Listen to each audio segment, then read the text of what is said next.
네, 안녕하세요. 이번 이제 기대수 3기 두 번째 시간이 시작되었습니다. 이번 시간에는 이제 저랑 같이 이제 공동으로 리딩을 해주고 계시는 이제 이현 선생님께서 발표를 해주시기로 해서 이제 발표 먼저 들어보겠습니다. 네, 안녕하세요. 격주로 배동선 선생님과 이제 기대수 3기 리딩을 기획하고 있는 이현입니다. 먼저 이제 2차 오늘 함수, 그러니까 집합론에서 나아가서 함수의 정의부터 시작할 차례인데 이 얘기를 하기에 앞서서 이제 리딩하는 입장에서 어떤 식의 방향으로 이제 앞으로 진행을 하려고 하는지 짧게 말씀드리고 나서 시작을 하려고 합니다. 그래서 어, 저희는 일단 채널 지기님이랑 얘기했던 것처럼 이 진도를 정해서 정의정합 맞추는 거에 중점을 두고 있고, 그래서 이제 논리적 오류가 없도록 서로 이제 말해보는 시간으로 이끌어가려고 하고 있고요. 어, 이제 다들 퇴근하시고 밤에 하시기 때문에 저 같은 경우에는 제가 진행하는 주에는 최대한 1시간 안에 끝내려고 노력을 해보고 늦어져도 1시간 반 정도까지 생각을 하고 진도를 그렇게 잡으려고 합니다.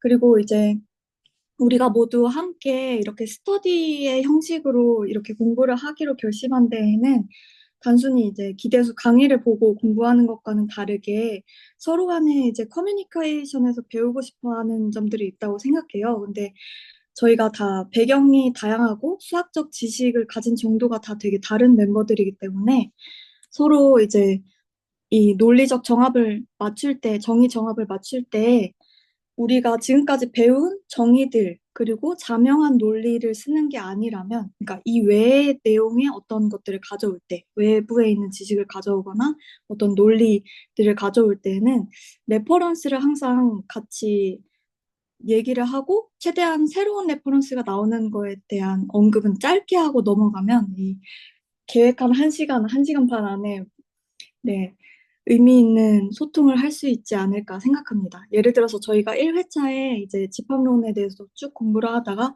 명제에 대한 얘기가 되게 많이 나왔어요. 근데 이제 명제는 우리가 배우고 있던 컨텐츠 안에 있던 내용은 아니다 보니까 이런 경우에는 예를 들어서 저는 그러니까 뭐 명제에 대한 일반적인 가정들을 보시면 이게 이래서 이렇습니다 하면은 이제 처음 만약에 그거를 듣는 분이 계시다면 거기에서 그 짧은 시간에 배울 수 있는 부분이 되게 크지는 않다고 생각해요. 그래서 그 언급에 대해서 이게 어떤 내용인지, 그리고 뭐 우리가 여기 안에서 얘기하고 있는 내용들이 저희는 다 이제 배우는 입장들이다 보니까 때로는 실수도 있고 오류도 있을 수 있기 때문에 그게 맞는 내용이었는지 아닌 내용이었는지는 스스로가 공부하면서 이제 찾아갈 수 있게끔 이제 해당 레퍼런스를 이거는 제가 예를 들어서 뭐 대학교 학부 시절에 그러니까 그 수준 내에서 배운 명제에서는 이런 내용들이 있는데 슬랙에 레퍼런스를 올려드리겠습니다 하면 이제 그 레퍼런스를 올린 데에서 또 새로운 토의들이 진행되고 하는 내용으로 나가면 네, 좋지 않을까 생각을 하고 있습니다. 그래서 오늘은 본래 내용으로 들어가서 지난주에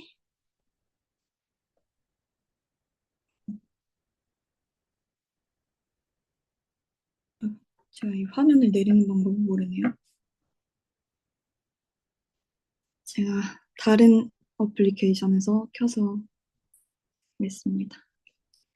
네. 음,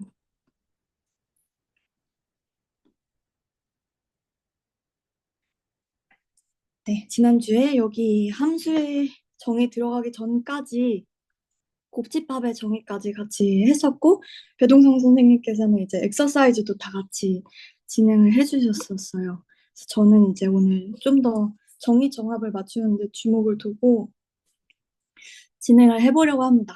그래서 이 노트 적혀 있는 거는 기대수 강의 노트를 그대로 이제 다운받아서 그 위에 제가 첨부한 부분들이 있는데 그 첨부한 부분들은 다름이 아니라 이제 전 기대수 스터디에서 이제 교과서처럼 보고 있는 책인 것 같아요. 저는 정확히는 모르지만 여기 보시면 이 루딘이라는 아저씨가 쓴 Principles of Mathematical Analysis라는 좋은 책이 있는 것 같은데 여기 내용들을 같이 가져가면서 이제 용어나 표현 같은 것들을 조금 더 그냥 적은 정도입니다. 그래서 이런 식으로 뭔가 레퍼런스를 할 때 공유를 해주시면 좋을 것 같아요. 함수의 정의는 제가 먼저 기대수 노트에 나와 있는 대로 한번 읽고 이제 한 세네 분이나 원하시면 더 많은 분들께서 이제 자기가 이해한 어, 논리대로 이 정의를 네, 설명을 해주시면 좋을 것 같아요. 그래서 기대수 노트에서는 이 펑션이라는 것이 일단 두 집합이 주어졌을 때 이 두 집합에 대한 이 두 집합으로부터 펑션을 정의를 할 수 있는데 그 두 집합 중에서 하나를 이제 앞쪽에 두고 다른 거를 뒤쪽으로 두는 이런 관계가 생기는 것 같아요. 그래서 이 곱집합을 A, B 두 집합의 곱집합을 정의를 할 수 있고 거기서 하나 더 생겨야 되는 조건은 이제 A에 있는 임의의 원소 A에 대해서 그러니까 모든 원소 A에 대해서 아, B에 유니크하게 그러니까 딱 하나에 대응되는 원소 B가 있다. 그럴 때 이것의 이 곱집합을 이제 펑션이라고 정의할 수 있다. 이렇게 적혀 있는 것 같습니다. 뭐 이때 네, 그 집합 A는 도메인이 되고 정의역이 되고 B는 공역이 되고 네. 그리고 B 집합 중에서 이제 어 펑션 F에 A 집합 A의 원소들을 하나씩 넣었을 때 해당되는 이 반류값들을 모아둔 집합으로 우리가 어, 이미지 오브 A 언더 F 혹은 레인지 오브 F 치역을 정의할 수 있게 됩니다.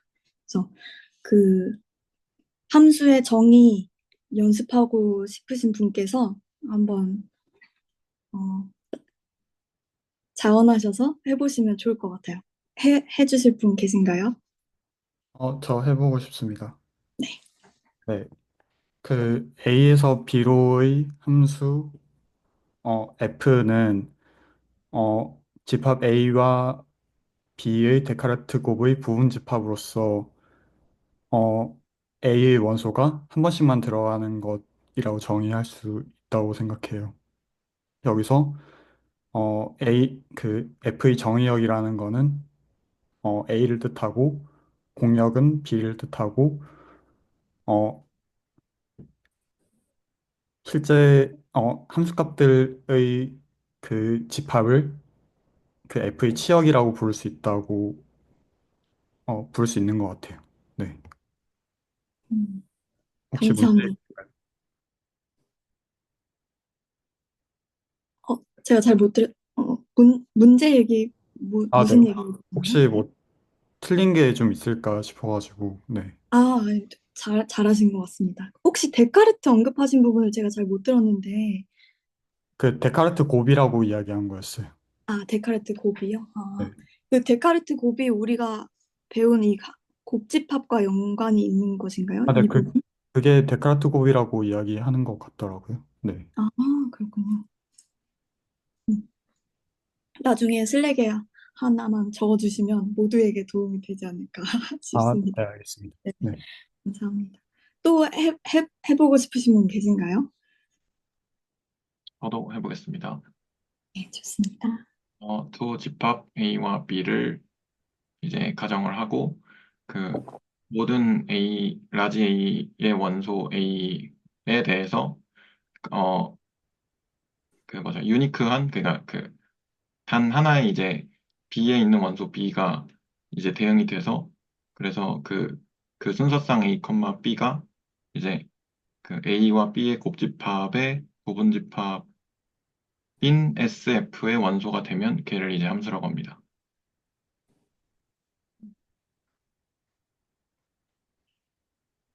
음, 네. 저는 굉장히 좋은 것 같은데 혹시 코멘트 있으신 분 계신가요? 없으시면 또 하고 싶으신 분은 계신가요? 그냥 네. 이건 다른 얘기인데 그 아까 데카르트 얘기하셨는데 여기가 앞에 정했던 카르테시아는 요소인데 아마 데카르트의 라틴어가 카르테시아 뭐식이어서 가지고 영어로는 카르테시안 프로덕트라고 얘기하는 걸로 제가 일단 알고 있어요.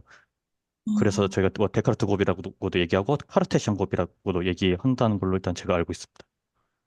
좋습니다. 좋습니다. 두 분 다 그 관련된 레퍼런스를 슬랙에 올려주시면 네, 모두의 공부에 도움이 될 것 같습니다. 혹시 또 이 부분 정의 계속해서 또 보고 싶으신 분 계신가요? 해보고 싶으신 분? 제가 저도, 한번, 어, 먼저 네. 하세요. 예, 제가 먼저 해보겠습니다. 그, 집합 A와 B 두 개를 고정을 하는데, 이때 A를 정의역이라고 생각할 거고, B를 공역이라고 생각을 하는 건데요.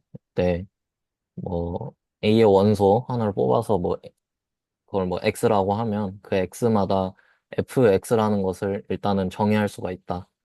그러니까 fx라는 것이 존재는 한다가 첫 번째 조건이고, 두 번째로 fx가 존재할 때 그게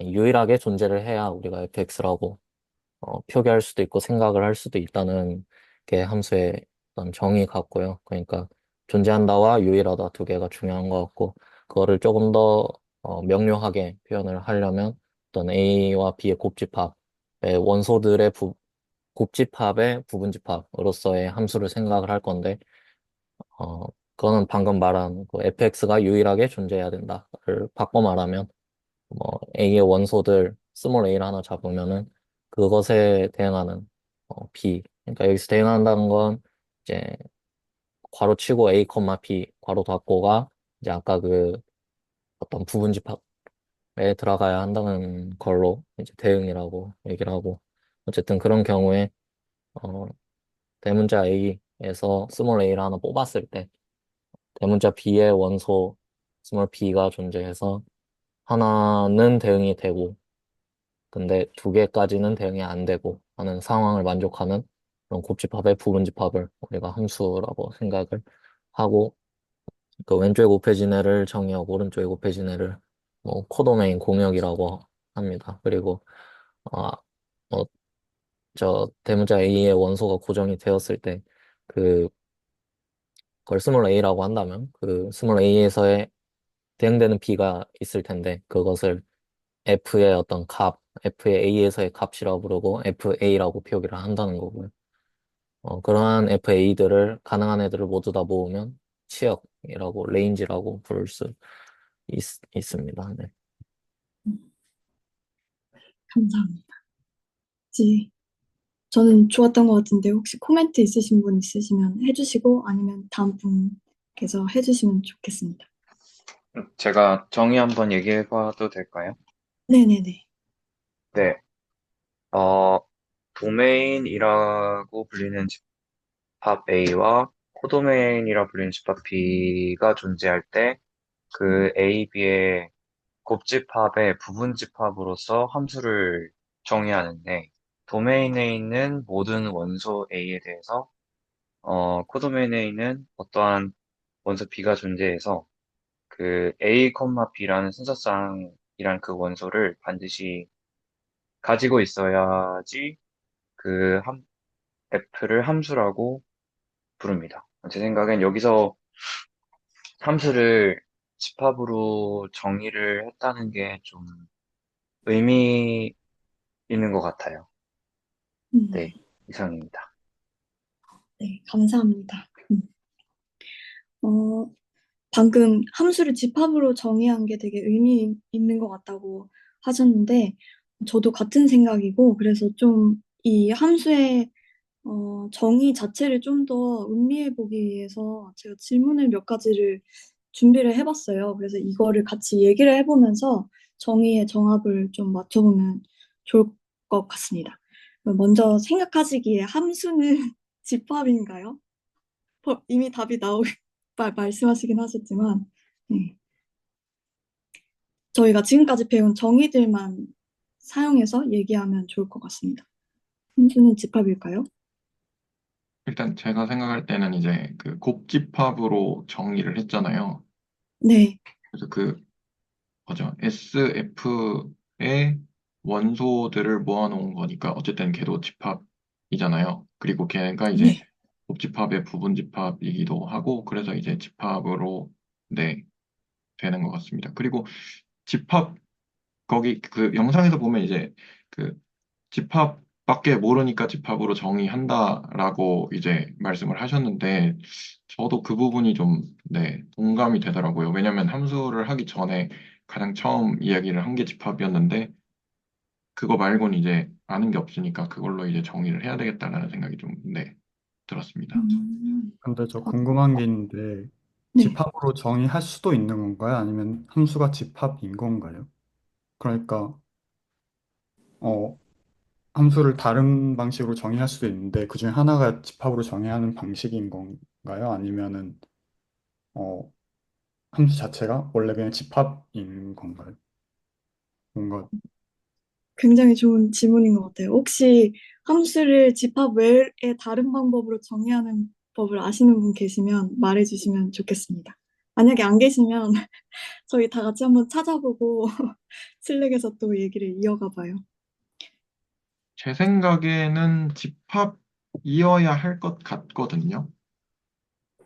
네. 네. 왜냐면 그 수학이라는 것 자체가 이제 대상들을 모아서 그 모은 것들을 가지고 분류를 하건 뭐 계산을 연산을 하건 이렇게 해야 되니까 그러면 결과적으로 이제 집합에서 할 수밖에 없는데 뭐 얼핏 이제 카테고리 뭐 이런 것도 이제 듣기는 들었는데 그거는 이제 일단 지금 논외로 하고 그래서 집합밖에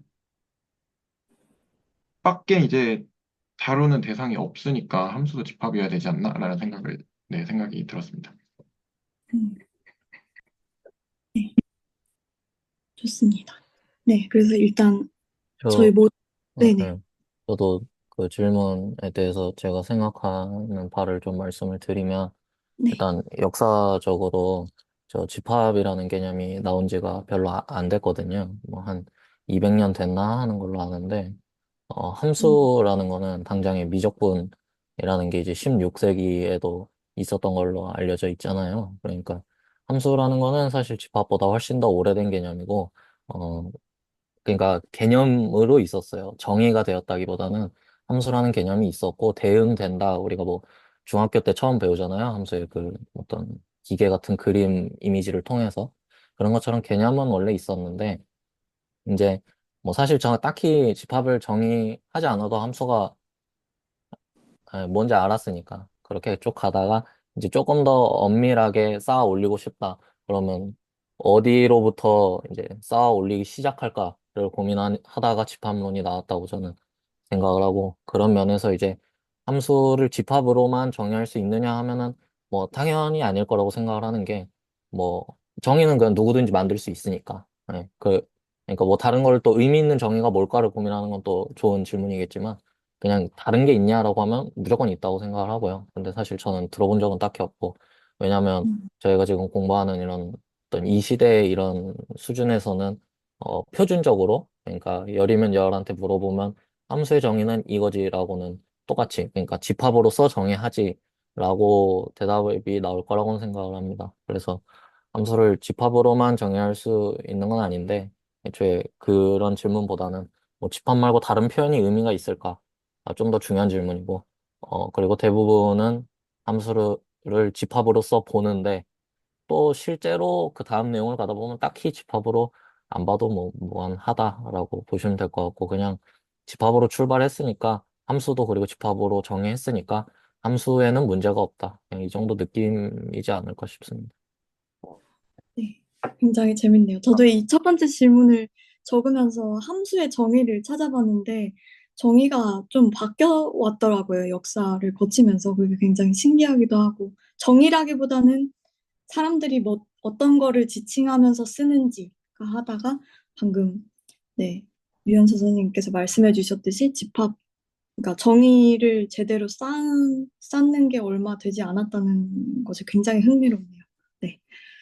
다음 질문으로 넘어가서 우리가 알고 있는 수는 어떨까요? 수는 집합에 해당되나요? 집합의 정의를 우리가 돌아봤을 때는 집합의 정의로 다시 가봅시다. 또 어떻게들 생각하시는지요? 그 유현수 선생님의 그 논의 연장선상에서 생각을 해보면은 결국에는 수학을 보다 엄밀한 학문으로 만드는 과정에서 집합론을 바탕으로 모든 수학을 쌓아 올리게 되었는데 그렇게 본다면은 엄밀하게 수학적 어 수학의 대상이 되는 모든 것들은 결국에는 집합으로 설명을 할 수 있어야만 되는 거고 그러면 수를 포함해서 다른 모든 것들을 또 집합이고 집합으로 볼 수 있어야만 하지 않나 싶은 것 같아요. 네. 어, 네. 혹시 또 다른, 네, 코멘트 있으신 분 계시다면 말씀해 주시면 좋을 저는, 어, 네, 저는 그, 저희가 정수나 뭐 이런 수들을 모아놓은 거는 집합이라고 이렇게 직관적으로 알고 있잖아요. 근데 그거 말고도 그 정수나 자연수 그 대상 하나하나, 예를 들면 0, 1, 2 이런 수 하나하나도 집합론에서는 집합으로 정의한다고 알고 있습니다. 예를 들면은 0은 공집합으로 정의하고 1은 그 0의 다음 거는 공집합에다가 집합 기호에 공집합을 넣은 거를 합집합한 거. 뭐 이렇게 하고 그렇게 해가지고 계속 이렇게 집합을 막 요상한 형태로 합집합을 막 해가지고 그 다음 수, 그 다음 수, 그 다음 수를 막 정의한다고 수업 시간에 배웠거든요. 그래서 어, 그 자연수는 우선 0 이상의 자연수는 집합으로 정의할 수 있다는 거는 제가 알고 있는데 사실 수업에서 들었던 여담 중에 함수를 포함한 뭐 어떤 걸 포함한 모든 대상을 전부 다 집합으로 정의할 수 있다라고 들었거든요. 근데 그게 구체적으로 어떤지는 잘 모릅니다. 근데 어쨌든 수 하나하나의 대상도 저는 실수나 복수나 어떤 것이든 집합으로 정의할 수는 있다라고 알고 있습니다. 근데 이제 구체적인 방법은 잘 모르지만 아무튼 그런 얘기를 들은 적이 있어요. 굉장히 흥미롭네요. 혹시 그것은 이제 수학 전공의 학부 수업인가요? 네, 학부 수학 집합론 수업에서 어, 들었습니다. 네, 되게 흥미로운 내용입니다. 네. 그, 사실 방금 말씀하신 내용 중에 이제 제가 이제 쭉쭉쭉 해가지고 결국에 말, 이제 같이 나눠보고 싶었던 얘기가 미리 나와서 굉장히 좋은데, 그, 이 부분에 대해서도 그래서 방금 얘기해주신 분께서는 표현할 수 있다라고 생각을 하시는 거죠. 그렇게 배우신 거죠. 네, 그렇다고 들었습니다. 네. 네네네. 되게 집합이라는 대상이 되게 정의 자체가 되게 사기인 것 같아요. 어떤 기준이나 원소들이 정해진 그런 것들을 다 모아놓으면 집합이기 때문에 네, 저희가 다루려는 수학에서는 다루는 모든 대상이 이제 집합으로 표현할 수 있는 것 같습니다. 수 하나하나가 그렇게 된다는 건 굉장히 흥미롭네요. 그, 제가 사실 이 책을 보면서 그, 여기에서 리마크로 어떤 내용이 적혀 있냐면, 그, 저희가 배웠던 이 교집합이랑 합집합이 연산 중에, 그러니까 합집합은 더하기, 교집합은 곱하기와 비슷하다는 내용이 있었거든요. 근데 그게 무슨 내용인지 정확히 이해는 못하고 감만 그렇겠구나 싶었는데 자연수를 집합으로 그렇게 하나하나 볼 수 있다고 얘기하시고 나니까 이것도 거기서 이어서 뭔가 재밌는 얘기가 나올 수 있겠다 하는 생각이 들긴 하네요. 음. 네, 어, 혹시 네, 네, 저는 만약에 수를 이제 집합으로 표현을 할 수 있다는 거를 좀 생각을 하고 간다면, 네, 그때부터는 이제 자연수 집합도 무한 집합일 것이고, 정수 네, 집합도 무한 집합일 것이고, 유리수도, 무리수도, 실수도 어떤 것도 다 무한 집합일 텐데, 그러면은 원소가 무한대가 있으면 사실은 자연수 1, 2, 3, 4로 시작했는데, 사실 맨 뒤로 가는데 갑자기 마이너스가 튀어나올 수도 있는 것이고, 우리가 이들이 다 거를 얘기를 해야 할 텐데 그러면은 원소들이 무한계 있는 집합에서도 이들이 다르다라는 걸 확실하게 정의를 내릴 수 있는 게 되게 중요할 것 같다라는 생각이 드는 것 같습니다. 왜 같은 무한 집합인데 대체 이들은 무엇이 다르지? 왜 다르다고 얘네들을 정확하게 다른 대상이라고 볼 수 있는 그 이유를 좀 생각하는 것도 되게 중요할 것 같다. 정의를 내리는 것도 되게 중요할 것 같다라는 생각이 좀 드는 것 같습니다.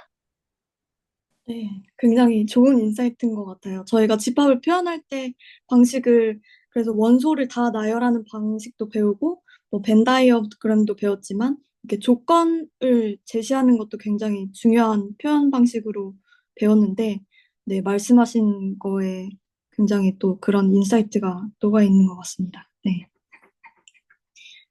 네, 좋네요. 무한집합, 유한집합을 우리 아직 배우진 않았지만, 네, 좀 더 깊이 공부하게 된다면 또 다룰 날이 있지 않을까 싶습니다. 또 관련해서 코멘트 하고 싶으신 분 있으시면 말해주시고 아니면 다음 질문 얘기해봐도 재밌을 것 같아요. 그 수라는 것을 제가 갖고 있는 관점을 말씀드리면 저는 기본적으로 네. 방정식의 솔루션들을 모았다고 저는 기본적으로 생각을 하는 편이고, 그 예를 들면 정수 같은 경우는 덧셈 방정식을 풀 수 있는 수, 그 다음에 유리수 같은 경우는 곱셈 방정식을 풀 수 있는 수, 그다음에 무리수 같은 거는 제곱 방정식을 풀 수 있는 수, 뭐 이런 식으로 해서 저는 어떤 방정식의 솔루션들을 모은 그 대상으로서는 저는 인식하고 있고, 그래서 저는 수는 그런 것들을 모은 집합으로서 그렇게 생각을 하고 있습니다. 그래서 저는 방정식과 연관지어서 생각해야 될 수 같은 경우는. 굉장히 흥미롭네요. 그 방식은 어디에서 배우신 건가요? 아니면 스스로 이해하시는 데 있어서 그렇게 어, 이해를 좀 창의적으로 딱 하신 건가요? 되게 어려운 질문인데 그냥 네. 네, 네, 되게 어려운 질문인데 그냥 어쩌다 보니까 그렇게 생각이 들었던 것 같아요. 저도 이거의 출처는 저를 모르겠어요. 아무튼 근데 아, 그렇게 생각하고 있는 걸 조금 공유한 것입니다. 그렇군요. 굉장히 신기합니다. 왜냐하면 그 말씀하신 그런 방정식은 저는 이제 잘은 모르지만 수학 전공이 아니어서 잘은 잘 모르지만 방정식이랑 연관을 지으려면 이제 연산 뭐 이런 것들이 나와야 될 것 같은데 이게 수가 먼저 정의되고 연산이 있는지 아니면 연산 그런 것들도 이제 좀 생각이 들고 신기한 근데 확실히 네 그런 인사이트 자체는 굉장히 정의를 떠나서 네 어, 흥미롭네요. 네. 또 그 얘기 들으니까 중학교 때 이제 배울 때 1학년 때는 유리수의 연산까지만 하고 1차 방정식 배우고 그 다음에 2학년 때 아니야 2학년 때 아니고 3학년 때 이제 제곱근 배우고 2차 방정식 배우거든요.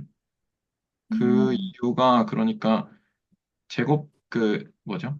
2차 방정식을 풀려면 어쨌든 완전 제곱식으로 묶어야 결국 풀 수 있는 건데 뭐 인수분해도 사실은 완전 제곱식의 근해 공식으로 알파벳 해가지고 나오는 부분이잖아요. 그래서 이제 완전 제곱식으로 묶어야 이제 풀 수 있는 부분인데 완전 제곱식으로 묶는다는 게 결국에는 제곱근을 사용을 하겠다는 거고 그런 측면에서 저도 네, 좀 동의가 많이 돼가지고 네, 코멘트를 좀 해봤습니다.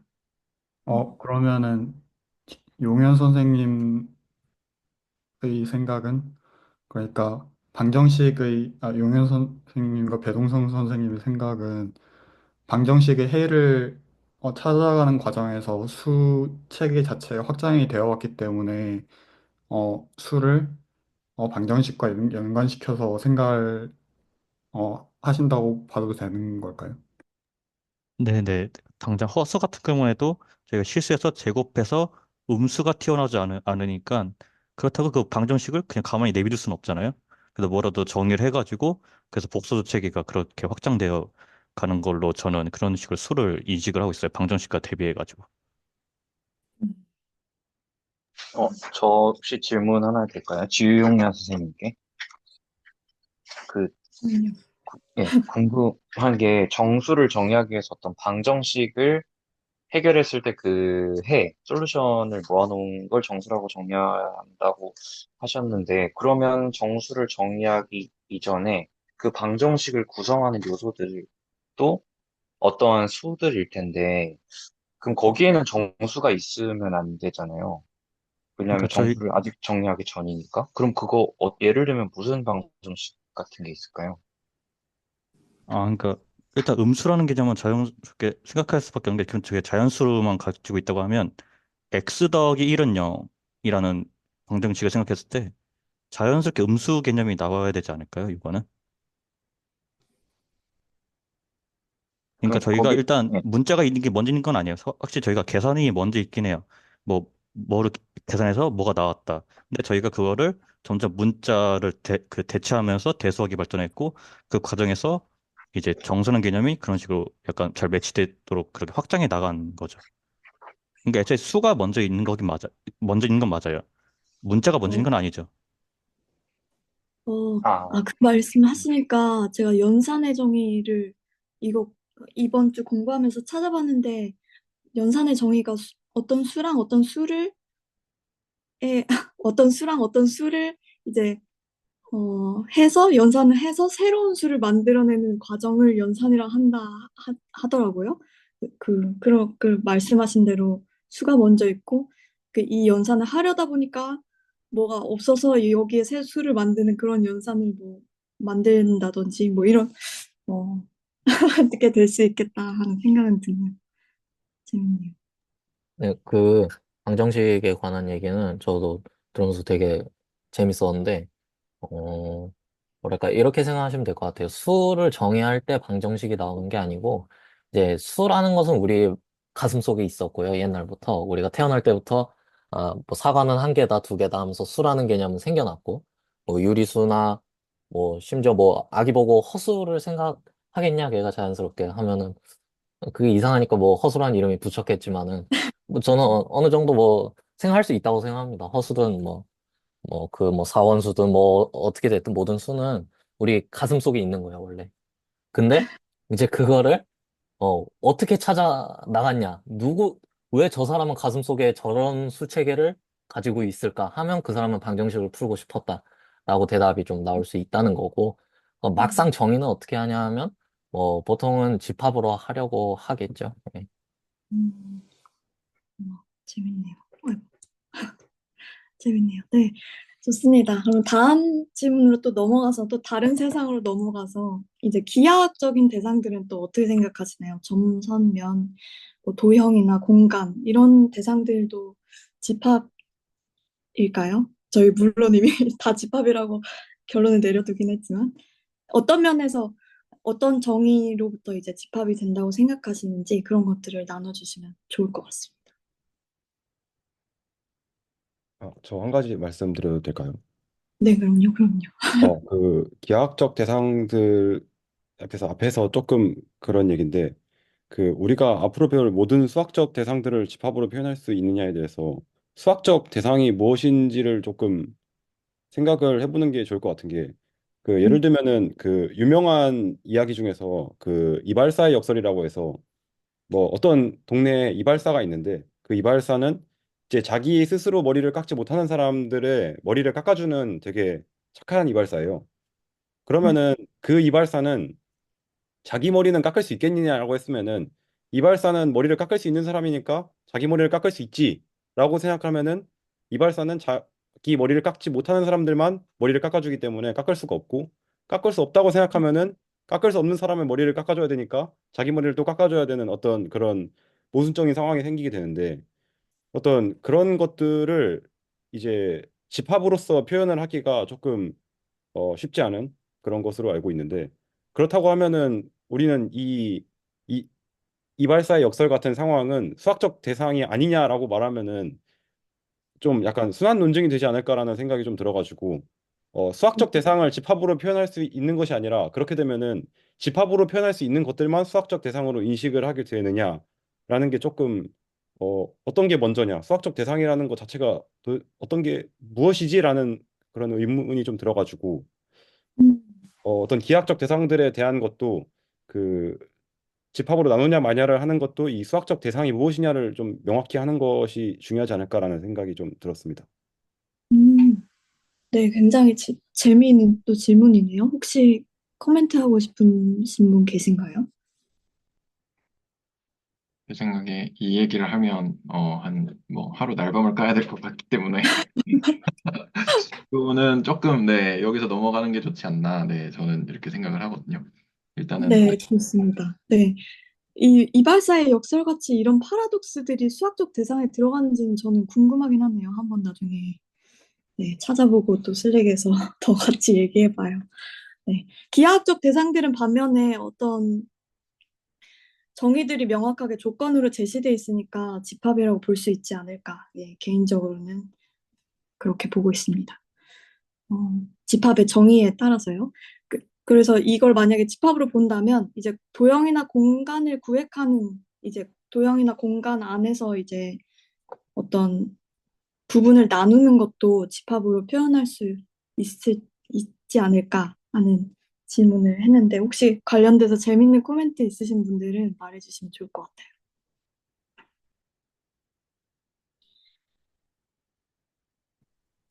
제가 한마디만 해도 될까요? 네네네네. 그럼. 그, 한마디 그냥 하는 게 서로한테 모두한테 좋을 것 같아가지고 한 가지 좀 말씀을 좀 드리고 싶은 게 두 가지가 있어요. 그러니까 하나는 뭐냐면 지금 저희가 이 고민들을 왜 하냐면 이게 저희가 앞으로 굉장히 높은 빌딩을 쌓아 올리는 데 있어가지고 대들보 역할을 하는 부분이라는 걸 저희가 공감하고 있기 때문이에요. 다 동의하시죠? 이 대화를 저희가 하는 이유는 집합의 어떤 논증으로서 실제로 어디까지 가둘 수 있는지를 저희가 명확하게 해 놓고자 하는 그런 욕망이 있는 거예요. 그런데 여기서 수학적으로 정확하게 말하고자 이 말씀을 제가 드린 게 아니라 여기가 회방을 놓고 싶은 게 아니에요. 그게 아니라 여기서 질문을 굉장히 잘하지 않으면 굉장히 얘기가 엉뚱한 데로 갈 수가 있어서 제가 그 부분은 좀 얘기를 하는 게 좋을 것 같아서 그래요. 그러니까 뭐냐면 이 질문들이 지금 굉장히 좋고 아직 너무 사실 이현 선생님을 이제 약간 리딩하는 걸로 잘 세웠다고 제가 개인적으로 뿌듯해 하면서 사실 질문들을 보고 있어요. 그런데 지금 여기서 제가 어떤 거를 좀 말씀을 좀 드리고 싶냐면 이 질문들에 대한 답은 당연히 흑백 논리로서 yes, no 질문일 수밖에 없어요. 당연히. 그런데 yes, no 질문에서 거기서 한 발자국을 어떻게 가는지에 대해서 좀 말씀을 좀 드리고 싶은 거예요. 제가 말씀드리고 싶은 게. 그래서 여기서 어떤 정서가 있냐면 집합이 아니면 약간 실망할 것이냐. 제가 오히려 질문을 그렇게 하고 싶은 거예요. 그러니까 질문이 집합이면 뭔가 만족스러울 수 있지만 사실 그렇지 않거든요. 집합 대부분 여기 진짜 사실 엄밀하게는 전부 다 집합인가요? 물어보면 다 조심해야 돼요. 엄밀하게는. 그런데 이게 조심해야 된다는 거에서 주의점이 조심해야 되는 게 약간 그러면 뭔가 좀 불완전한 체계에서 뭔가를 하고 있는 게 아닌가라는 어떤 실망을 좀 주는 듯한 좀 그런 뉘앙스가 좀 섞이는 게 사실은 경계할 지점이라고 말씀을 좀 드리고 싶어요. 그래서 실제로는 이렇게 생각하는 거거든요. 그러니까 수학적인 생각은요, 논리적인 모순이 없으면 그 어떤 생각도 다 허용을 하죠. 그러니까 여기서 논리적인 모순이 없다라는 거는 대상을 집합으로 모아야 된다라는 것보다 훨씬 더 큰 범주의 이야기예요. 그러니까 내가 관심 있는 대상들이 명확하게 기준들이 선언이 되어 있으면 선언을 해요. 아까 이발사 역설도 그런 것이고, 뭐 집합들의 모임 이런 것도 그냥 뭐 말 생각할 수 있잖아요. 그러니까 그런 것들은 아무 생각 없이 선언하는 거예요. 기본적으로. 혹시 괜찮으신가요? 그러니까 여기서 저희가 이 정의들을 내릴 때 이 대상이 집합이 되냐 안 되냐에 대해서 스트레스를 받아야 되는 포인트가 아니라 일단은 관심이 있으면 모은다. 이 정도가 제 생각에는 맞아요. 그런데 단지 그렇게 모았을 때 그게 집합이 되리라는 보장은 일반적으로 없고 그리고 더 나아가서 일반적으로 집합은 아니에요. 그리고 단지 저희가 다루는 경우들은 제가 이 부분을 좀 조심해서 말씀을 드리고 싶은 거예요. 그러니까 그러면 집합이 되는 것만 하는 거야. 이렇게 말하면 좀 매가리가 좀 떨어지는 느낌이 있죠. 실질적인 느낌이 혹시 말이 이해가 가시나요? 그러면 실제로 이게 불완전한 얘기 아니냐 이렇게 생각이 들기가 딱 좋으니까요. 그렇게 얘기를 하게 되면 그 말이 아니에요. 그러니까 제가 그거를 좀 말씀을 좀 드리고 싶어서 제가 좀 간섭을 안 할까 하다가 좀 얘기를 좀 드리려고 하는 거니. 그러니까 이렇게 하는 거예요. 그러니까 먼저 논리적 모순이 없는 내가 관심 있는 대상을 모읍니다. 그러면 그 대상이 집합이었으면 걱정할 게 없어요. 오케이. 해피해요. 근데 만약에 집합이 아니라고 하면 인간은 뭘 찾고 싶냐면요. 이거를 집합으로 기술할 수 있는 방식을 찾아내기를 원해요. 그러니까 모은 대상이 집합이라는 의미가 아니고 만약에 내가 모은 대상이 우리가 아는 걸로 기술하기가 어려우면 그 대상을 우리가 잘 아는 걸로 끌어내려고 하는 발악이 수학적인 생각의 방식이에요. 안 그러면 우리가 못 다룰 테니까. 그러니까 여기서 생각에서 제약을 제가 걸고 싶은 게 어떤 거냐면 일단은 집합이 되도록 모을 거야가 아니라 일단 모으는데 그 대상을 어떻게 하자든지 수단과 방법을 가리지 않고 우리가 원하는 대상으로 끌어내리기 위해서 집합이 등장하는 논리가 된다라는 거예요. 안 그러면 우리가 못 다룰 테니까. 그래서 이거를 오해하시면 안 돼요. 그러니까 집합을 가지고 다루겠다라는 말이 그것들에 해당하는 것만 다루고 그 위의 것들은 안 다루겠다는 게 아니라 우리는 그 어떤 대상도 다룰 거예요. 단지 우리가 다룰 수 있는 방식으로 다루기 때문에 수학이라고 하는 것이죠. 이거는 굉장히 중요한 차이예요. 그래서 이렇게 생각하시면 맞아요. 그러니까 되는 것만 되는 거야로서 여러분들이 아시는 이름들이 등장하는 게 아니라 일단은 다 모으고 나서 그게 만족하는 특별한 성질들을 가지고 그거에 해당하는 집합들을 추려낸 것들이 여러분들이 이름들을 아시는 대상이라고 보시는 게 맞아요. 그래서 약간 어떤 정서에서 이것들을 보시는 게 제 개인의 견해는 정서적으로 타당하냐면 여러분들은 우주에서 단 하나뿐인 존재들이잖아요. 어떤 관점에서 수학하는 사람들은 이것들을 보는 거냐면 일단은 우주를 먼저 만들어요. 다 모은다는 얘기예요. 너무 광활해요. 다 모은 거에서 그 중에서 유일한 존재를 찾아내는 거예요. 혹시 제가 좀 하는 말이 전달이 될까요? 그래서 이 집합 모든 대상이 집합이냐가 포인트가 아니고 당연히 아니에요. 그 우주 전체에서 인간이라고 하는 거는 굉장히 제약된 어떤 하나의 그 예시에 지나지 않죠. 그런데 일단은 다 모읍니다. 그런데 그 중에서 우리는 그 중에 가장 특별한 하나를 찾아내고자 하는 게 이게 수학적 문제를 푼다라고 말하고 싶은 거예요. 혹시 말이 전달이 될까요? 왜냐하면 그게 아니면 우리가 못 다룰 테니까. 그래서 이런 방식들은 지금도 계속 발전해 나가고 있는 것이고, 그래서 이게 어떤 일단은 집합이 아닌 것들은 안 다룬다. 이것도 100만 번 맞는 말인데요. 100만 번 맞는 말인데, 우리가 왜 이 프레임워크를 배우느냐? 결국에는 집합을 가지고 다룰 것이기 때문이에요. 근데 그 얘기가 집합에 해당하는 대상들만 다룬다는 의미는 절대로 아닙니다. 근데 또 한편으로는 집합이 아닌 걸 어떻게 다룰 거야라는 것들은 그거는 그 집합이 아닌 대상들을 어떻게 볼지에 대해서 다 의존되어지는 얘기들이라는 거예요. 그게 집합이 아닌 대상들을 안 다루겠다라는 게 아닙니다. 인간의 욕망은 한계가 없어요. 그렇군요. 감사합니다. 굉장히 재밌네요. 저는 이제 단순 저희가 배운 정의가 집합이니까 그리고 이제 채널에서 가끔 채널지기님께서 모든 수학은 이제 집합과 선형대수와 미적분으로 표현할 수 있어 이렇게 말씀을 하셨기 때문에 이런 질문들을 적었는데 사실은 이게 집합인가요, 아닌가요가 중요한 것이 아니라 네, 저희가 관심되는 대상을 일단 모으고서 집합으로 표현할 방법을 찾는다. 그 우리가 같이 수학에서 할 수 있다. 이런 굉장히 귀한 가르침을 또 주셨습니다. 감사합니다. 네, 이 질문이 안 중요하다는 의미가 아닙니다. 단지 제가 전개하고자 하는 건 이게 집합이 아니라고 할 때 실망의 정서에 대해서 얘기하는 것일 뿐이에요. 그래서 집합이 아닐 수 있는데 인간은 거기서 실망하지 않아요. 인간은 어떻게 하셨는지 내가 아는 걸로 끌어내리려고 처절하게 발악을 합니다.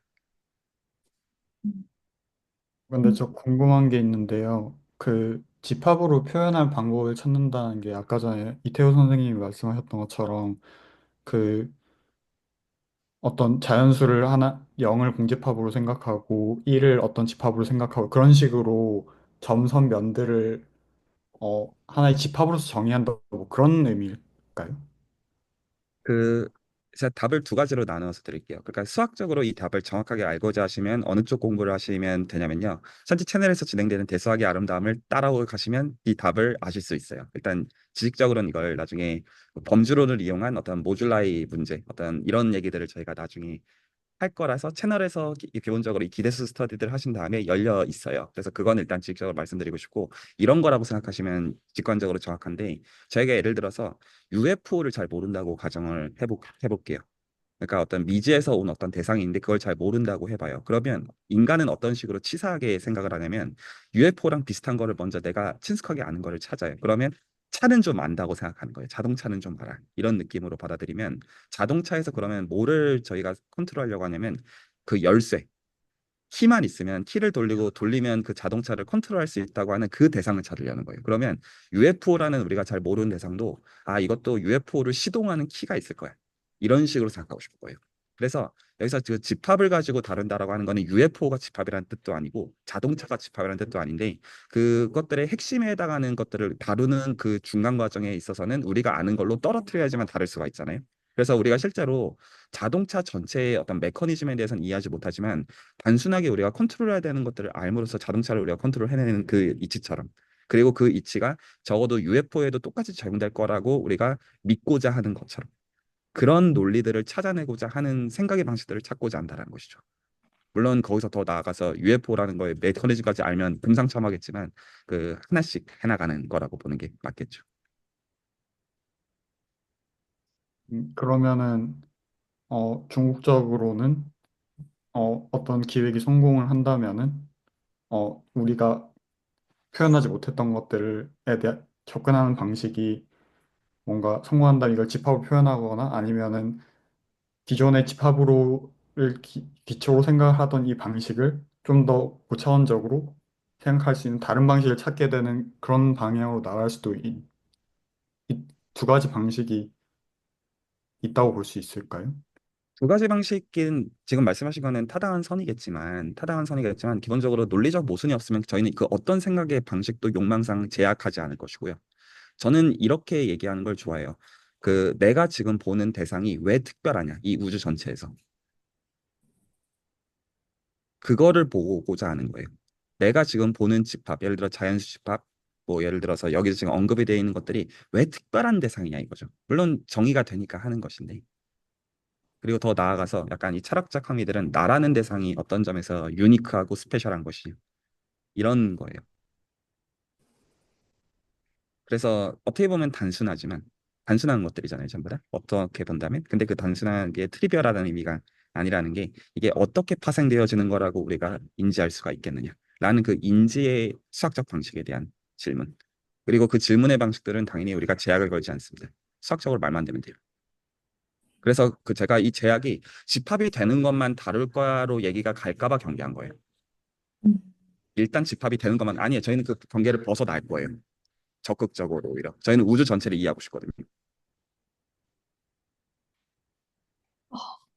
그렇군요. 좋네요. 혹시 또 그리고 방해해서 코멘트? 죄송합니다. 아유, 너무 감사합니다. 너무 재밌습니다. 근데 진짜 짧게 궁금한 게요. 저희가 어떤 대상이 집합인지 아닌지를 구분할 수 있는 방법은 지금 확립이 되어 있는 건가요? 그게 좀 궁금해서. 네. 너무 큰 질문이어서 답을 하기가 어렵고 나머지는 여기 계신 분들 디스커션을 맡기겠습니다. 네, 감사합니다. 네.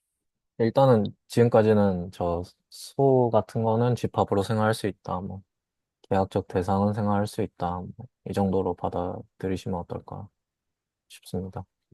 네, 네, 저도 비슷한 생각입니다. 그래서 앞으로 우리가 이런 UFO 같은 대상들을 다룰 때 지금까지 배운 집합을 쓸 수 있다. 이렇게 보고 넘어가면 좋을 것 같네요. 그 다음으로 나오는 이제 정의가 역상에 대한 정의인데, 이 이후에 나오는 이제 정의들에 있어서는 이제 미리 공부해 주신 다른 선생님들의 노트들에 또 흥미로운 얘기들이 있어서, 어, 제가 미리 허락은 구하지 못했지만 지금 허락을 구합니다. 그래서 노트들을 여기에 해서 오늘 같이 공유할까 해요. 그래서 네. 네, 그래서 역상이 이렇게 주어지는데 역상 또 정의 먼저 이렇게 해보고 싶으신 분 계시면 해보시면 좋을 것 같습니다.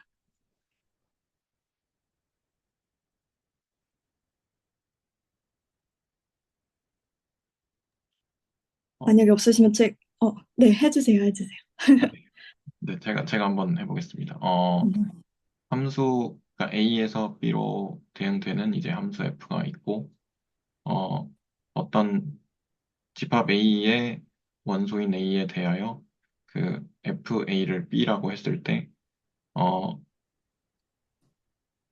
A에 있는 원소들 중에서 맞아. FB. 그러니까 음, FA인 A들을 모두 모아놓은 집합을 이제 역상이라고 합니다. 음, 맞아요. 네. 그래서 이 원소의 그 주인공들이 다 집합 A에 있는 애들인데 이제 걔네를 이제 F에서 거꾸로 B에서 네, 가져오는 그런 느낌인 것 같습니다. 잘해주셨고 혹시 또 해주고 싶으신 분 있으시면 해보시면 좋을 것 같습니다. 저 좀 궁금한 게 있었는데 저 네. 여기서 역상이라는 거는 어떤 집합에 대해서 정의가 되는 건데 이 집합이 공력을 의미하는 건가요? 아니면 공력에서 좀 더 치역에 대해서 의미를 그 역상이 정의되는 건가요? 좀 정확히는 도메인의 서브셋입니다. 도메인의 서브셋으로 정의가 되는 거고, 그리고 여기서 주의해야 될 게 역함수랑은 관련 없어요, 절대. 저희는 역함수를 아예 정의도 하지 않았고, 그냥 기호 노테이션 상으로만 이렇게 F 인버스를 쓸 뿐이지, 저희가 역함수라는 딱히 관련 없는 내용이고, 어떤 도메인의 서브셋을 지칭하는 단어이고, 그다음에 뭐 인베스 이미지라고 말하기도 하지만 저는 프리 이미지라는 말을 좀 더 많이 쓰는 편입니다. 네, 저도 말씀을 드리면, 여기 지금 화면에 보이는 노트에 첫 번째 줄 있고, 그림 있고, 두 번째 줄 있잖아요. 그래서 네. 두 번째 줄에 보면 let B1 이 서브셋인데, 이제 B의 서브셋이다. 이렇게 들어가잖아요. 그러니까 이제 B가 여기서는 공역이었죠.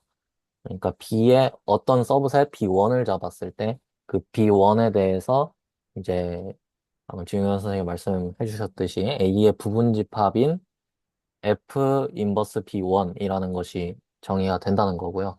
그러니까 여기서 B1이라는 건 뭐 공역이냐 치역이냐 물어보셨는데 공역도 B의 부분집합이죠. B가 B의 부분집합이죠. 예. 그렇고 치역도 뭐 공역의 부분집합이겠죠. B의 부분집합이고. 그러니까 공역도 치역도 되고요. 공역이나 치역이 아니더라도 다 정의는 됩니다. B1이 뭐 심지어 공집합이어도 정의는 잘 됩니다. 아, 그리고 제가 발음을 잘 못했던 건데 프리라는 게 그 접두사 프리를 말한 거고 제가 채팅도 올렸었는데 그래서 뭐 프리페어 뭐 준비하다 뭐 그런 뜻에서 다 접두사 앞에 프리 붙잖아요. 그래서 그 프리 이미지로 생각하시면 될 것 같습니다. 감사합니다. 제가 채팅 확인을 못하고 있어서. 이게 맞는 거죠? 제가 방금 적은 프리 이미지. 감사합니다. 그 혹시 정의 말씀하실 분 혹시 더 계시면 말씀을 해주시고, 그 다음에 정의 말씀하실 분이 없으면 제가 질문이 하나 있어가지고요. 네. 네. 혹시 정의 한번 말씀해 주실 분이 계신가요? 추가적으로. 저 한 번만 해도 될까요? 네. 물론이죠. 어떤 함수를 생각하는데 그 함수가 A에서 B로 가는 함수인데 어떤 그러니까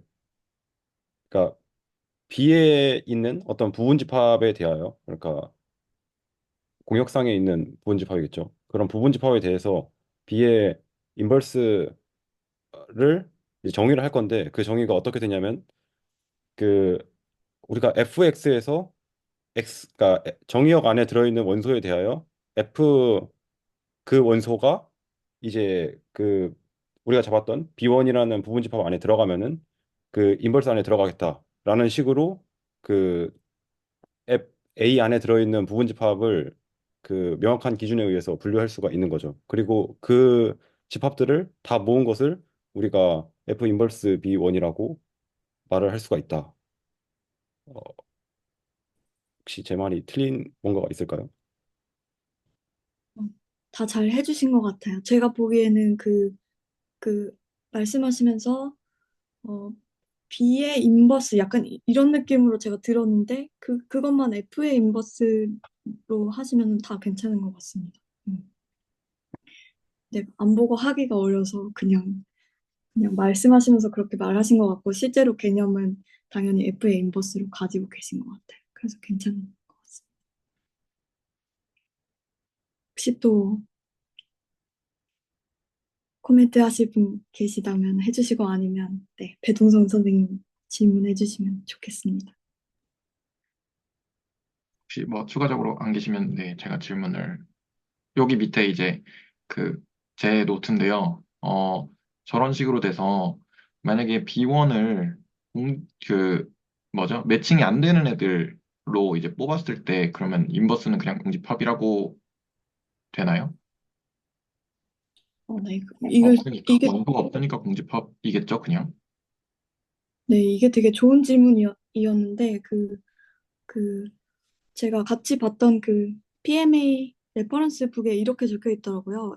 Y가 B에 속하면, 그러니까 여기에 속하기만 하면 이 F 인버스의 Y는 set of all X가 A에 속하는데 이런 A다. 근데 이 경우에는 이제 그런 A에 속하는 이 X 자체가 없는 거니까 없는 거에 셋이니까 공집합이 되지 않을까 저는 쉽게 그렇게 생각이 되긴 하거든요. 혹시 다른 분들은 어떻게 생각하시는지. 그래서 역사한 함수가 정의되면 그 그러니까 이 인버스 이미지는 함수가 정의되면 그 함수의 치역이 있는 이상 항상 정의가 되는 것 같아요. 근데 그 상위 공집합일 때는 정의가 안 되고, 네, 저는 이렇게 이해했는데 혹시 다르게 배우신 분이나 아니면 다른 생각을 가지고 계신 분 있으시면 말해주시면 좋을 것 같습니다. 이게 제 생각에는 이 질문이 저번 주에도 비슷한 질문이 있었는데 공집합이 뭐 어떤 A의 부분집합이냐?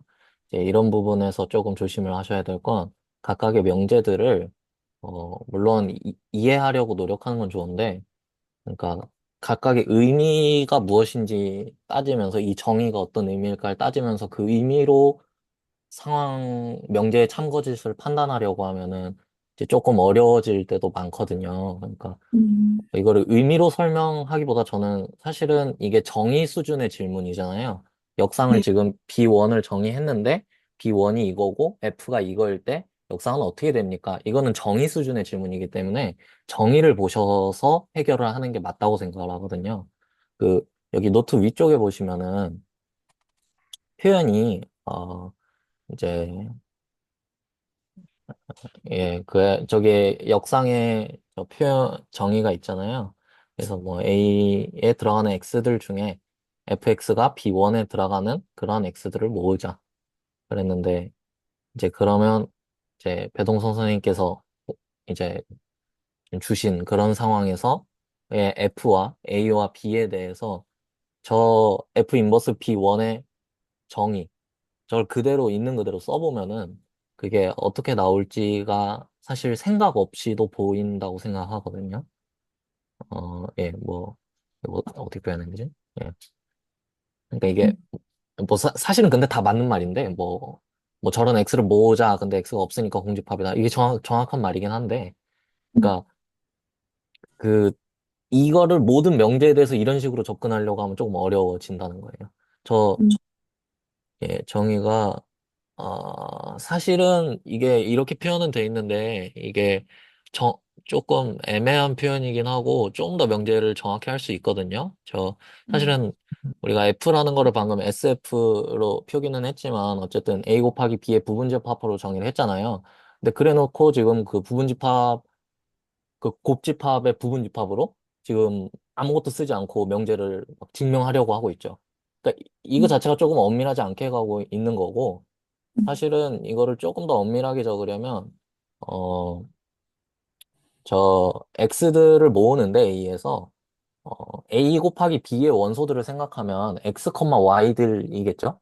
우리 고집합의 정의가. 그 고집합이란 순서쌍의 모임이죠.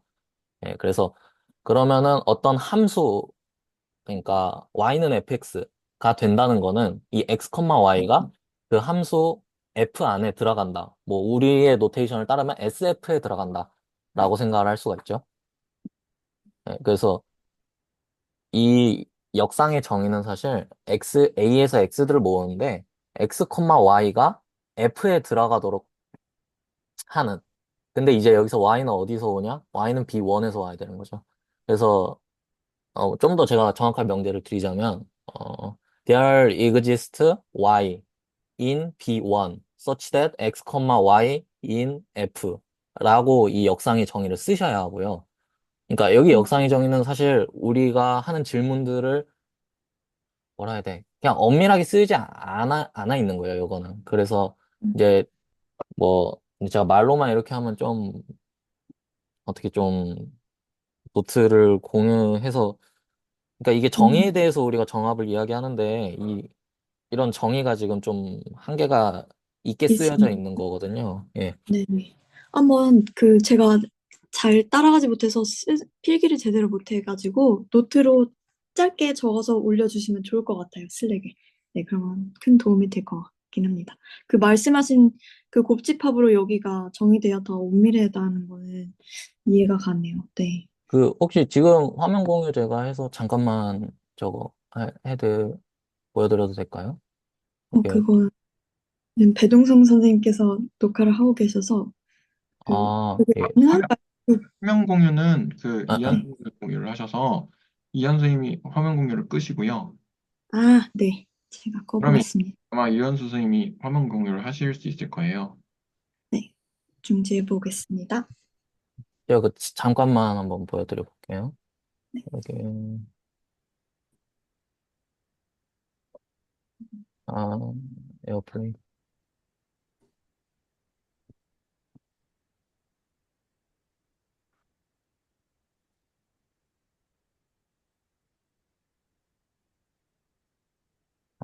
잠시만요. 써놓죠.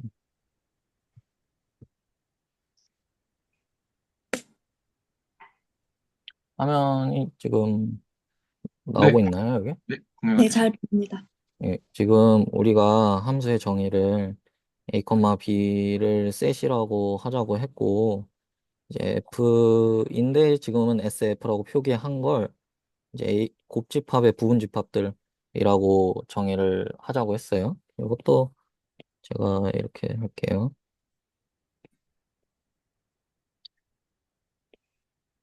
이런 f를 정의를 할 때 이제 f가 펑션이라는 거는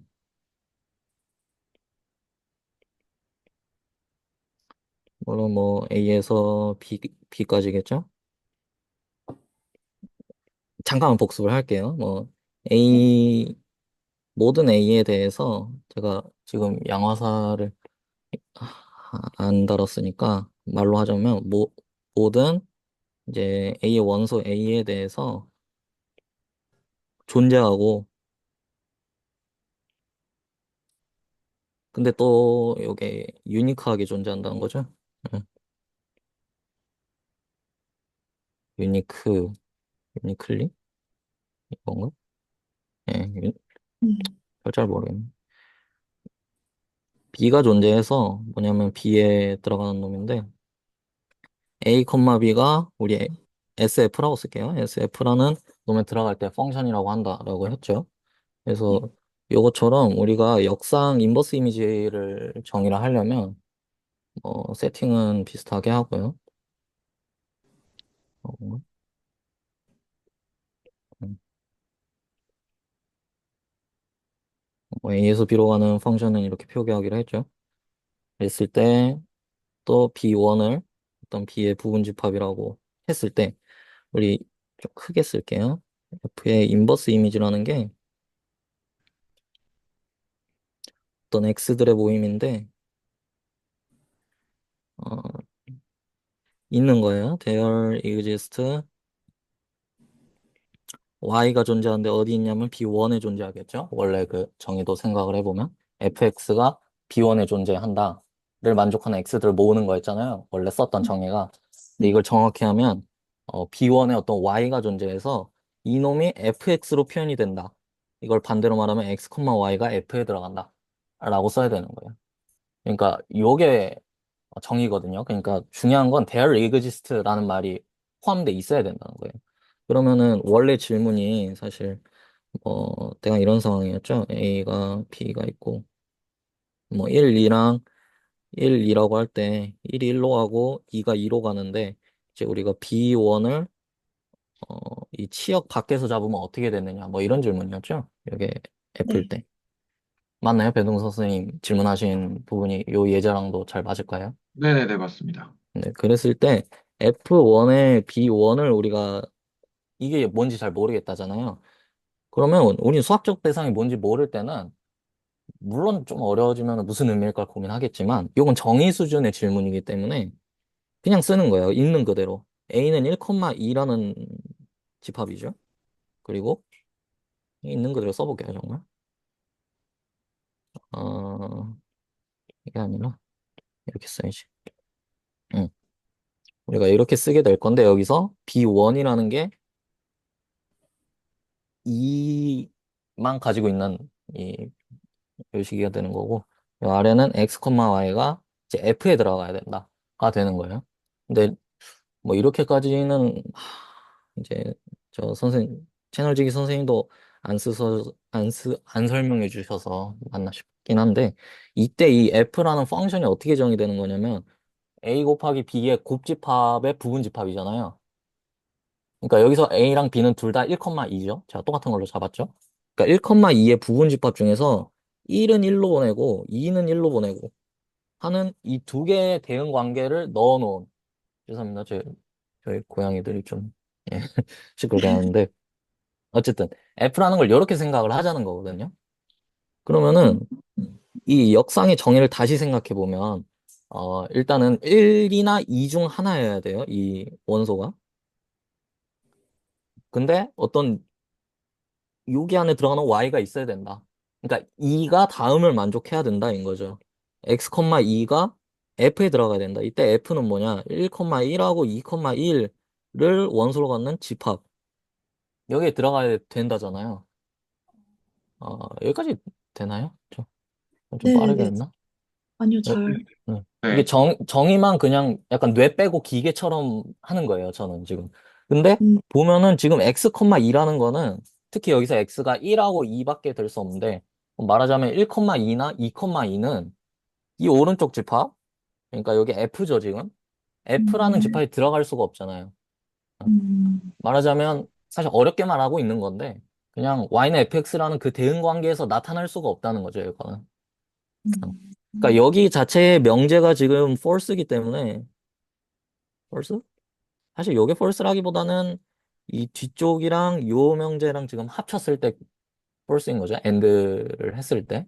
false이기 때문에 우리가 뭐 이 조건 제시법으로 썼을 때 조건이 거짓인 그런 집합은 공집합이죠. 그래서 공집합인 거예요. 그러니까 요게 제 생각에는 아무래도 기초부터 우리가 시작을 하고 있으니까 이제 의미를 여러 가지 알아가는 것도 좋지만 개인적인 차원에서 정의를 하나를 알았으면 그 정의로 이제 기본적인 예제들은 다 이게 유도가 되는 거를 연습을 해야 된다고 생각을 하고, 어, 근데 이 경우에는 정의가 조금 아쉬웠다라고 말씀을 드리고 싶네요. 네. 여기 서치돼도 있으면 좋겠다. 음. 네, 그 유현수 선생님 말씀해 주신 게 정말 그 프리이미지의 그러니까 아주 완벽한 정의 그 상태를 말씀해 주신 거고, 채널지긴 님 노트는 그걸 조금 추격한 상태로 적은 거여가지고, 네, 채널지기님 노트로서 생각을 해도 되는데, 이거를 그 유현수 선생님께서 해주신 걸로도 생각은 할 줄은 알아야 되는 면들이 있죠. 그래서 제가 지금 메시지로 그 유현수 선생님 관련된 내용 잠깐 올린 게 하나 있는데, 그거 잠깐 참고해 보시면 좋지 않을까 생각합니다. 아, 네. 그러면 저는 혹시 화면 공유 일단 꺼도 될까요? 혹시 뭐 질문 있으시면은. 네, 일단은, 네, 어, 저도 괜찮아요. 제가 음. 질문했던 부분에 대해서 뭔가 되게 깔끔하게 설명을 해주셔가지고, 저는 이제, 뭐, 사실 제가 제일 초보라고 생각하는데, 아무튼 그, 거의 이제 시작하는 단계다 보니까, 어디가 뭐 잘못됐는지 뭐 이런 부분을 잘 모르기도 하고, 그다음에 찾아봤을 때도 제가 아직은 막 이게 옳고 그리다를 정확하게 판단할 수 있는 능력이 아직 안 된다고 생각을 하는데, 그런 측면에서 이렇게 말씀을 해주시니까 네, 매우 도움이 많이 된 것 같습니다. 그러네요. 저도 의미로 생각하려니까 그냥 이렇겠지 했는데, 네. 써보는 훈련을 좀 더 해봐야겠습니다. 감사합니다.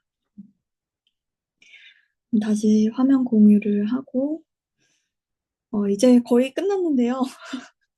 1시간 안에 끝내겠다는 제 포부는 이제 실패하였지만, 저는 엑서사이즈 같은 경우에는 풀어서 올려주신 뭐 이태우 선생님도 그렇고, 여기에 제가 이제 노트 공유드린 뭐 배동성 리더님도 그렇고, 김나호 선생님도 풀어서 올려주신 게 있기 때문에 다들 각자 풀어보고 또 서로 파일들 보면서 거기서 얘기할 수 있다고 생각해서, 오늘은 이제 김나호 선생님께서 질문 올려주셨던 거, 이것도 꽤 의미 있는 질문이라 생각해서 같이 이제 얘기해보고 마치면 어떨까 합니다. 그래서 김남호 선생님께서 이제 공부하시면서 올려주신 질문에 왜 이제 이 엑서사이즈를 풀면서 올려주신 질문인데, 이 C번에 보시면은 이제 이 역상에서는 이게 이런 식으로 되는데 왜 이게 원래 그 도메인에서는 이렇게 안 될까? 이 부분에 대해서 이제 같이 얘기를 해보면 좋을 것 같아요. 이 밑에 부분은 이제 제가 생각하면서 그냥 적어둔 거고, 이 이거를 생각을 하면서 이제 그 A가 이미지 오브 A 언더 F가 이렇게 B 다시일 때 이 여기서 이걸로 적어주신 부분은 그러니까 이 A의 여집합 이 부분이겠죠? 이 부분이 F 함수 하에서 B로 가는 부분 집합은 이 B 다시랑은 전혀 상관없는 어떤 한 부분 집합으로 나올 거라고 생각했거든요. 그래서 이게 교집합이 있든 없든 간에 어쨌든 그게 정해지는 방식에서 이 B 다시가 아무런 관여를 안 한다는 그렇게 저는 이제 저희가 배운 정의에서는 그렇게 이해를 했고 그래서 이 김남호 선생님께서 올려주신 질문을 이제 생각하다 보니까 함수라는 것 자체가 정의 자체가 어떻게 보면 두 집합을 그 관계를 좀 얘기하고 싶어하는 욕망이 있는 개념인 것 같은데 그때 이 도메인에 있는 각 원소들을 이제 분석의 기준 혹은 주인공으로 얘기를 풀려고 해서 이 코도메인에 있는 애들은 상대적으로 그 분석의 이제 값들이 될 뿐, 반류들이 될 뿐, 이제 그거를 대상으로 이렇게 다시 뭔가를 분석을 하기에는 좀 어려운 식으로 이거를 정의를 해놓은 것 같다. 이게 목적이 좀 더 이쪽에 있는 것 같다는 개인적으로 느낌이 들었습니다. 다른 분들께서 혹시 관련해서 이제 인사이트 나눠주시면 좋을 것 같아요. 저는 그 좀 전에 이제 지용현 선생님께서 말씀해주신 프리이미지라는 단어가 되게 계속 생각이 들어서 일단 그거 코멘트 남기고 싶어서 말씀드리는데요. 그 인버스 이미지라고 먼저 하고 그리고 그걸 정의를 할 때 뭐 정의역에서 원소를 하나 꼽을 건데 근데 제 생각에는 이제 B라는 그 공역의 대상이 되는 공역에 부분집합 B1이 있어서 그 B1에 이제 부분집합으로서 어떤 이미지들이 있는데 그 이미지들을 만들어내는 정의역의 원소들을 가져와라라고 조금 직관적으로 생각을 하니까 그게 되게 더 다가오는 것 같더라고요. 프리 이미지라는 게 이미지들을 만들어내는 원소들의 집합을 가져와라. 약간 이런 식으로 받아들이니까 조금 이 문제에 대해서도 원래는 자꾸 워리까리 했는데 이제 그 프리 이미지라는 거를 생각을 하니까 결국에는 저희가 함수를 정의할 때 사용한 것들은 이제 그 정의역에서 공역으로 넘어갈 때 그때 유니크하게 정의역의 원소 하나마다 공역에 원소 하나가 대응된다만 정의했지 공역에 있는 그리고 화살을 맞은 치역에 있는 애들이 그 유니크하게 어떤 정의역의 원소 하나에 대응된다라고 한 건 아니니까 그러면은 이제 저희가 이미지를 갈 때는 하나하나만 가지만 다시 이미지에서 프리 이미지로 돌아올 때는 어떤 조건이 걸려 있지 않기 때문에 그 이미지를 만들어냈었던 다시 그 원소들로 돌아올 때는 프리 이미지로 돌아올 때는 아 그게 잘 안 되는구나라는 선이 그 프리 이미지라는 용어를 쓰니까 뭔가 조금 더 직관적이고 와닿는 것 같아서 네 그런 부분이 되게 좋았던 것 같습니다. 개인적으로 인버스 이미지라는 단어를 좀 덜 좋아하는 이유 중에 또 하나가 인버스 이미지라고 하면 나도 모르게 인버스 펑션을 생각할 수밖에 없는 경우가 많아가지고 그래서 혼동해 오는 경우가 되게 많거든요. 그래서 저는 어차피 이미지가 대응되는 그 프리 이미지를 본다라고 말해야지 저는 더 정확하다고 보고 확실한 건 이제 중요한 건 인버스 펑션을 생각하면 절대 안 된다는 거 그것만 포인트로 가져가시면 좋을 것 같습니다. 네, 좋네요. 혹시 또 다른 분 코멘트 남겨주시고 싶으신 분 있으시면 나눠주세요.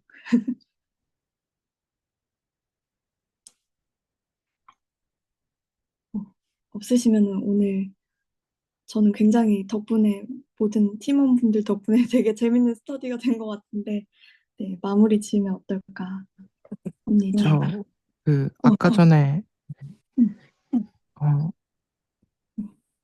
어, 사실 좀 뜬금없는 소리긴 한데, B 프라임을 그 B 자체 밖에서 만일 잡게 되면 정의에선 어긋나지만, 그렇게 되면 마찬가지로 그 정역 밖에 있는 거랑 같은 현상이 일어나겠네요. 이 B 프라임을 B 밖에다가 잡는다는 말씀이신가요? 그 말은 그 역함수 얘기할 때, 역함수래, 그, 역상 역인데, 네. 그, 그러니까 B 밖에 있는 어떤 임의의 원소를 뜬금없이 생각해보고 그것을 네. 역상을 생각해보면 그건 공집합일 것이다 라는 것도 마찬가지로 물론 그거는 정의에선 어긋나지만 정의를 좀 완화시킨다면 아, 이, 그, 제가 이해하기로는 이 함수 f 자체를 정의할 때 이제 그 도메인과 코도메인을 정의해서 얘기하기 때문에 그 역상을 생각할 때에도 그거는 유지를 해야 되는 것 같아요. 이 저희가 생각하는 집합. 다른 분들은 혹시 어떻게 그, 생각할까요? 제가 말씀 좀 드리고 싶은데, 이거, 그러니까, 그, 예, 그러니까 공역이라는 게 사실, 이게 함수가 사실 중요한 게 첫 번째가 뭐냐면요. 우리는 보통 뭐 1차 함수다, 2차 함수다, 이런 거를 많이 배우는데, 로그 함수다. 사실은 정역과 공역을 지정한 뒤에야 함수라는 걸 이야기하기 시작할 수 있거든요. 그러니까 정역과 공역이 달라지면 다른 함수인 게 맞아요. 근데 우리가 그거를 좀 생각하지 못하는 경향이 있다가 첫 번째고요. 그래서 음, 이제 제 생각에는 채널지기님이 노트에서 저 given two sets A, B라고 할 때 저 따옴표를 쓴 것도 그런 부분을 좀 강조하는 거 아니었을까 이런 생각도 들고요. 두 아, 번째로는 근데 또 좀 뭐 짜증날 수도 있는데 공역은 생각보다 그렇게 중요하지가 않아요. 그러니까 우리가 이게 좀 뒤에 얘기를 제가 죄송하지만 꺼내보면은 우리가 뭐 역함수가 존재할 조건 하면은 1대1 대응이란 말을 하거든요. 이 말은 네, 일단 1대1 함수고 공역과 치역이 같아야 한다. 뭐 이런 얘기를 하는데 그럼 이 경우에서 예를 들어 우리 제가 뭐 고등학교 때 얘기를 좀 하는 거예요. 지수함수를 생각을 해보면 공역이 보통 양의 실수 전체 집합으로 잡거든요.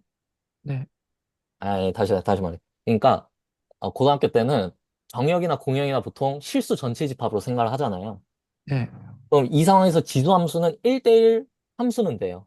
근데 공역과 치역이 다르니까 1대1 대응이 안 되죠. 그러니까 역함수가 없어야 되는 거거든요. 네, 근데 우리 생각해보면 지수함수의 역함수는 로그함수인데? 이런 말 들어봤잖아요. 그러니까 네, 이게 뭐 하자는 거냐면 공역을 맘대로 바꾼 거예요. 아무도 안 알려줬는데.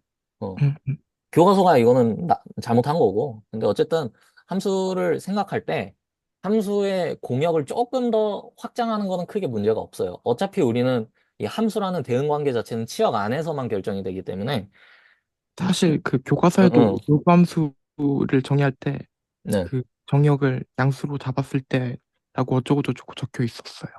네, 그러니까 거기서 그렇게 얘기를 하려면 로그 함수의 정역을 양수로 잡고 로그 함수의 공역을 실수 전체로 잡고 반대로 지수 함수의 정역을 실수 전체로 잡고 공역을 양의 실수 전체로 잡고라는 말을 해줘야지 우리가 배운 그거대로 적용을 할 수가 있다는 얘기고 네, 네, 그러니까 그 공역에 대한 부분은 이제 윤정민 선생님께서 말씀하셨듯이 조금 이제 넉넉하게 봐줄 수가 있고, 그래서 그 부분에서 B 바깥에 있는 원소를 역상으로 보내면 어떻게 될까에 대해서 사실은 그 대응 관계가 F에 대해 아예 선언이 안 돼 있잖아요.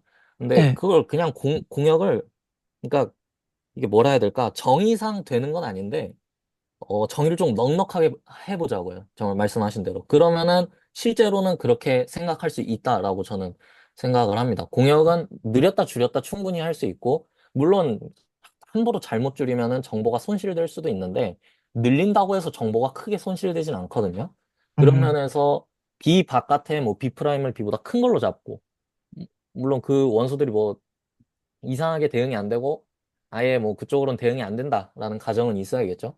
그런 음, 경우에는 우리가 왜냐면 방금 한 예시에서 이제 배동성 선생님께서 주신 예시가 뭐 특정 원소로 가지 않을 때 그놈의 역상을 생각하면 어떻게 되냐라는 질문이잖아요. 치역에 포함되지 않은 그 원소의 역상은 어떻게 되냐. 그러니까 네, 이게 마치 공역 바깥에 있는 원소에 대한 역상은 어떻게 되냐라고 그거를 이제 또 유비해서 생각을 하신 건데 저는 충분히 그렇게 생각할 수 있다고 봅니다. 음, 네. 아까 전에 어, 역상 정의 적으신 거 볼 때, 거짓이 됨으로 이게 공집합이 된다. 그 부분만 딱 놓고 보면은 될 것 같다라고 생각이 들었거든요. 아니요, 근데 정의상 보면 사실 되진 않아요. 말씀드린 게 아, F라는 것이 A 곱하기 B의 부분집합이어야 되기 때문에 사실은 그 Y 부분이 B 안에서 생각을 해야 되는 거거든요. 어, 위쪽 그 F 자체의 정의 때문에. 예, 예, 그렇죠. 예. 음, 네, 감사합니다. 여기 관련해가지고 저도 뭔가 생각이 하나 든 것이 하나 있는데, 그, 그 공역이 아닌 곳에서 어떤 원소를 하나 생각을 했을 때, 우리가 어떤 함수를 보통 생각할 때 화살표 같은 것들을 생각을 해가지고 A집합을 잡고 B집합을 잡은 다음에 화살표로 이제 연결되는 거를 생각해서, 이제 물론 당연히 이제 공역 안에 없는 원소이기 때문에 정의를 하는 것이 불가능하지만, 어떤 그 유현수 선생님께서 말씀을 하셨던 것처럼 어떤 공역을 굳이 늘린다라는 그런 생각을 했을 때, 그러면은 얘가 어떻게 대응될 것인가를 생각해 보면은, 우리가 어떤 화살표의 생각을 많이 하다 보면은, 뭐 예를 들면은 1에서 1로 가고 뭐 2에서 1로 가고 뭐 그런 식이 있다고 생각을 해보면은, B집합에서는 이제 1은 화살표 두 개를 받으니까 그 나한테 화살표를 줬던 애들이 어, 그 프리 이미지다라고 생각을 하게 되는 경향이 있는 것 같은데, 그 정의를 할 때 어떤 B집합을 잡은 다음에 그 다음에 그 정의에서 노테이션을 쓸 때 그 A 안에 들어있는 모든 X라고 얘기를 하는 거를 는 어떤 의미일까라고 저는 생각을 해봤냐면은, B 기준으로 봤을 때 B에 있는 각각의 원소에 대해서 나한테 화살표를 준 녀석들을 생각하는 것이 아니라, 그 A에 있는 원소들 각각에 대해서 그 B1으로 가는 애들이 있냐라고 해서 조금 어 되게 단순한 정의의 의미를 생각하는 게 지금 좀 저기 할 수도 있지만, 그 주인공 자체가 A에 음, 있는 것 같아요. 그래서 A에서 가는 원소들을 생각을 했을 때 뭐 B 외부에 있는 원소로는 당연히 가지 않으니까, 음, 그 그 외부에 있는 원소를 끼워서 생각을 하든 끼워서 생각을 하지 않든 그 주인공은 A에 있기 때문에, 그 인버스라고 생각하느냐 프리 이미지라고 생각하느냐도 조금